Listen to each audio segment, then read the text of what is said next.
Hola, ¿qué tal? Estamos en una transmisión de AMAPSI TV.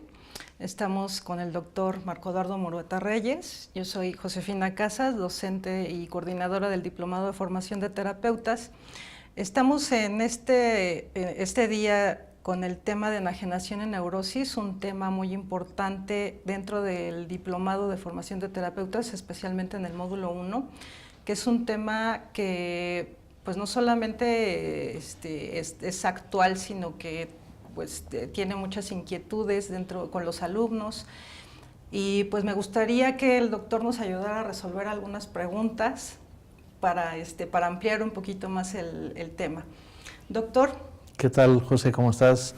Qué gusto estar en este programa sobre un tema tan importante como es este de neurosis y enajenación. Doctor, ¿nos podría definir un poco el concepto de enajenación?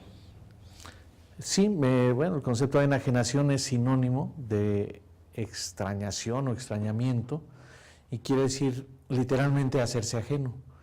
Es un concepto que acuñó Hegel en la historia de la filosofía y lo acuñó a propósito de la relación entre el amo y el esclavo, mencionando que el esclavo hace cosas que no quiere hacer, sino que obedece a otra voluntad que es la del amo, y entonces es ajeno a sí mismo. El dueño de su actuar es el amo, pero el amo, también dice Hegel, también está ajeno a sí mismo porque su voluntad, lo que él quiere hacer, no lo hace otro, que es el esclavo. Entonces de ahí surge el concepto de enajenación. Posteriormente Marx, discípulo de Hegel, crítico de Hegel, sin embargo retoma el concepto de enajenación para atribuirlo a la situación laboral propia del capitalismo, en que aunque ya no hay supuestamente esclavos, pero hay personas alquiladas, que son las personas asalariadas, que tienen la misma característica, tienen que hacer cosas, obedecer las instrucciones de sus superiores dentro de una empresa, dentro de la sociedad, dentro de una institución, y por lo tanto dejan de lado su propia voluntad para corresponder a la voluntad de otro. Y también el que manda, el ejecutivo, el director, el dueño de la empresa, exige o desea que se realicen unas ciertas cosas que él no hace. Entonces, esta separación entre el que hace y el que desea que se haga la acción específica es la enajenación, ser ajeno a sí mismo, ser extraño a sí mismo. Marx le saca muchas derivaciones de ese concepto porque ve en el trabajo enajenado, pues que ocurre en la mayoría de la sociedad, que la gente no quiere, y de ahí derivan muchos problemas. Dice Marx que en el trabajo enajenado el trabajador se enfatiza las partes animales del ser humano y deja de querer, de valorar el trabajo, que es lo exclusivo del ser humano, la capacidad transformadora, la capacidad creadora, y eso es una inversión que va a afectar muchísimo a la vida humana, al grado de que se concibe como el principal problema de la humanidad. Muy bien, ese sería en el concepto, con relación al concepto de enajenación. Y en relación al concepto de neurosis. ¿Por qué se relaciona enajenación con neurosis? Bueno, porque por otro lado surge dentro de la psicología, la psiquiatría del siglo XIX, surge la observación, así como hay trombosis, otras enfermedades en el ámbito médico, ¿no? Toxoplasmosis, la terminación osis quiere decir intoxicación. Entonces la neurosis, ¿qué sería? Literalmente intoxicación nerviosa. Entonces encontraron que había un estado de alteración nerviosa en algunas personas, un estado duradero, porque no se referían desde luego a un estado transitorio, sino a un estado duradero, y entonces empezaron a decir, está en una situación de neurosis, de intoxicación nerviosa, caracterizada por un estado de inestabilidad, de ansiedad, de confusión, y a eso le llamaron neurosis, cosa que después Freud y también Pablo por su lado le encontraron una explicación. Freud lo explica pues con la contraposición entre los deseos naturales, que él los considera como el ello, y los valores morales introyectados, no los valores morales externos, sino los valores morales que ya están como valores de la persona, y entonces hay un conflicto entre esos valores que genera un estado de tensión, de ansiedad, y entonces así explicó tradicionalmente Freud la neurosis. Y Pavlov, bueno, en las lecturas que vemos en el diplomado viene este experimento de Pavlov, donde a un perrito lo pusieron a decidir entre si era un círculo o era una elipse, y como no podía distinguir claramente, si estaba la elipse le daban un choque eléctrico, y si estaba el círculo le daban un poco de carne, Y entonces el perrito llegó un momento en que ya no supo distinguir y hubo una contraposición entre su miedo y su deseo de comer, y eso lo llevó a trastornarse, a ladrar, a contorsionarse, a tratar de morder a los experimentadores, después de haber sido antes un perrito bonachón, tranquilo. Y entonces esas son las dos explicaciones clásicas de la neurosis. Ya después se ha utilizado y ahora hasta coloquialmente la gente habla de neurosis, muchas veces sin saber bien a qué se refiere. Precisamente por eso es que vienen las dudas, porque neurosis pareciera un término coloquial, ya todo el mundo se dice tanto depresivo como neurótico. Están los neuróticos anónimos. Están neuróticos anónimos y bueno, todos estamos neuróticos, pero ¿cuáles son los factores que desencadenan a la neurosis? O sea, ¿qué factores sociales, políticos, culturales son los que están exacerbando la neurosis en la población? Bueno, eso ya es una contribución. Por una parte, lo vio Erich Fromm. Erich Fromm ya habla de la relación entre enajenación y neurosis y ve una cierta coincidencia. De hecho, Erich Fromm lo ve hasta psicosis, que es otro nivel más elevado de alteración psicológica, más elevado de la neurosis. Entonces, Erich Fromm justamente hace ver que a los antiguos médicos, psiquiatras, que trataban a las personas en psicosis, que se les llamaba tradicionalmente locos, le llamaban al que estaba ahí tratándolos, le llamaban alienista, es decir, trataba a los alienados, que serían los locos. Entonces, de ahí que la neurosis en Erich Fromm ya empieza a caracterizarla a él como un problema psicosocial, es decir, hay una sociedad que obviamente es un crítico del capitalismo y que obviamente en el trabajo enajenado, en esta despersonalización donde todo predomina el dinero, donde siempre predomina el dinero, el tener que, por encima del ser, de la relación entre los seres humanos, entonces empezaron a relacionar y esos conflictos entre la colectividad, entre la sociedad y la persona son generadores de neurosis y nosotros en teoría de la praxis lo explicamos como la contraposición entre el deber, que podríamos decir que el deber son los deseos de la comunidad para el comportamiento de una persona, el deber, y se contrapone al querer o las inclinaciones, como diría Kant, a lo que la persona le nace, que no siempre es algo sexual, como Freud casi vio solamente lo sexual, pero podría ser otras cosas, el hambre, el deseo de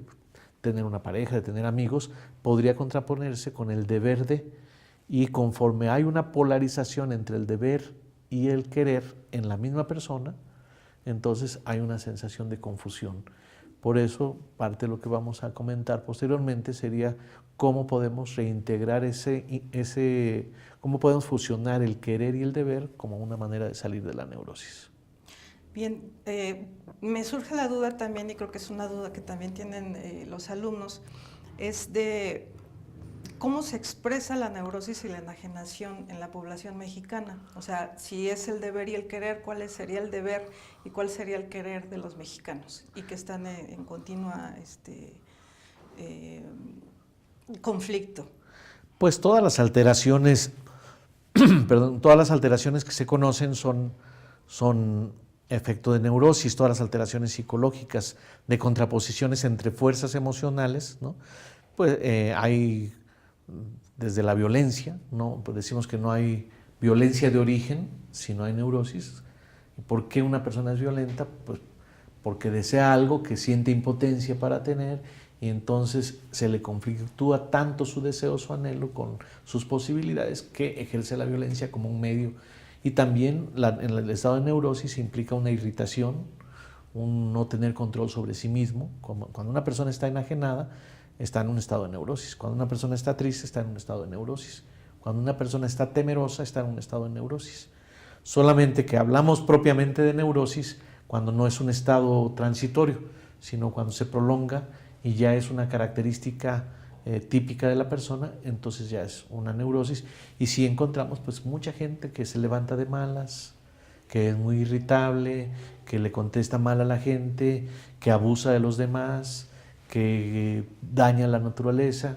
Muchas de estas manifestaciones, todo abuso, tiene como base la neurosis y hemos encontrado, eso sí, que entre más las ciudades han evolucionado, la tecnología ha evolucionado, las neurosis incrementan al grado de que ahora tuvimos no hace mucho en Monterrey, un niño, un adolescente, que disparó contra la maestra y contra sus compañeros, aparentemente sin ninguna causa específica. Y así como eso, pues hay neurosis en la familia, las peleas en la pareja, la forma en que se educa a los hijos, ya crecen con una neurosis y que muchas veces estalla en la adolescencia, y por eso la drogadicción y muchas otras complejidades de la vida que tienen como clave este problema de la neurosis. Estos problemas podrían ser generalizables en la sociedad, pero específicamente del mexicano, ¿habrá algo, alguna expresión? Bueno, si hablamos de la cultura mexicana, sí, también, porque los mexicanos somos mestizos como identidad, aunque hay todavía muchos grupos originarios, muchos pueblos originarios, pero la identidad mexicana es mestiza. Y entonces hay un símbolo nacional en el hecho de que hayamos sido sometidos, porque no es conquistados, que es una palabra muy positiva. Fuimos sometidos como país hace 5 siglos más o menos, la colonia. Entonces ese denigrar a la mujer, al indio, al mismo mestizo, y enaltecer a los criollos, a los peninsulares, fue afectando la autoestima de las personas. Entonces mucha gente tiene inseguridad para expresarse. Se dice que hay libros, ¿no?, de psicología del mexicano, de Samuel Ramos y Octavio Paz, Santiago Ramírez y otros, han analizado ese fenómeno de cómo los mexicanos están en una ambigüedad de su identidad como persona, como pueblo, ¿verdad?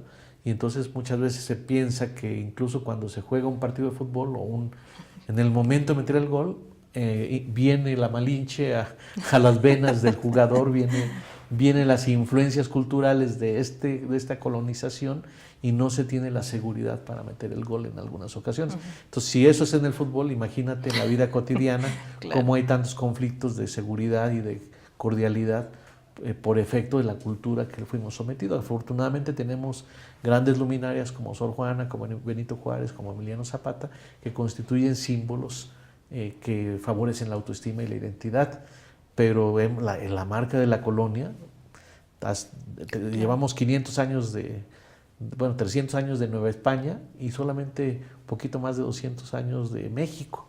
Entonces todavía no nos acabamos de recuperar de esa catástrofe psicológica que fue la colonización española sobre el territorio mexicano. Bueno, esos datos muy interesantes que se ampliarían también dentro de los módulos, donde estaríamos hablando continuamente también de la enajenación de neurosis y de todo este contexto. Sí, en el módulo 6, cuando se ve lo de familia, ya ves que ahí se habla de la cuestión cultural con más detalle, y se les recomienda a todos leer, ¿no?, esta psicología de los mexicanos, que tienen sus limitaciones, tampoco hay que tomarlas al pie de la letra, pero sí entender el sentido histórico, que es una de las características de la teoría de la praxis. Mientras que todas las otras teorías, Freud piensa que el complejo de Edipo es igual que en México, que en Estados Unidos, que en Francia o en Austria del siglo XIX al siglo XX. La teoría de la praxis se caracteriza justamente por ubicar históricamente la conflictividad y los procesos emocionales de las personas. De las personas, y bueno, también interesante porque, bueno, pues el creador es mexicano, entonces también creo que sería pues conveniente, ¿no?, la lectura de la identidad de los mexicanos, porque no hablamos de un solo tipo de mexicano, hablamos de los mexicanos, y creo que pues sí hay variantes, ¿no? No es lo mismo el norte que el sur, claro, el oriente que el poniente, pero sí tenemos símbolos en común a través de la historia, la colonia, la independencia, Moctezuma claudicando frente a Hernán Cortés, Cuauhtémoc soportando que le quemaran los pies para no revelar algunos secretos, Cuitláhuac derrotando a los españoles, aunque luego él siendo derrotado por la viruela, repito, Sor Juana. En fin, tenemos muchos símbolos muy interesantes que hay que analizar su repercusión, y cómo eso ya sería una cosa de estudiar también epistemológicamente, deriva en una teoría original, ¿no?, que es la teoría de la praxis, que con base en una perspectiva filosófica universal tiene ciertos elementos de origen de estas culturas originarias y de la historia de México.